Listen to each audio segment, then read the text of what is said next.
Welcome to Hotlam, California, where we're trying to mitigate erosion that's being caused by small and sometimes much larger rain events.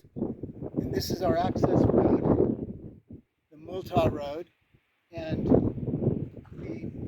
water is coming off of the slope here and causing erosion.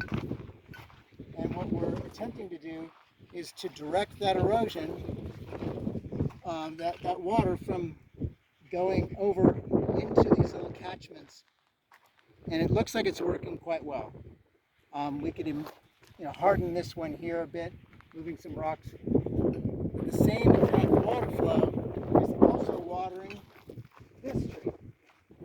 So I've got a great example of our net and pan style. There's a tree up there that's filling with water. When it fills there, it flows down and fills this tree here.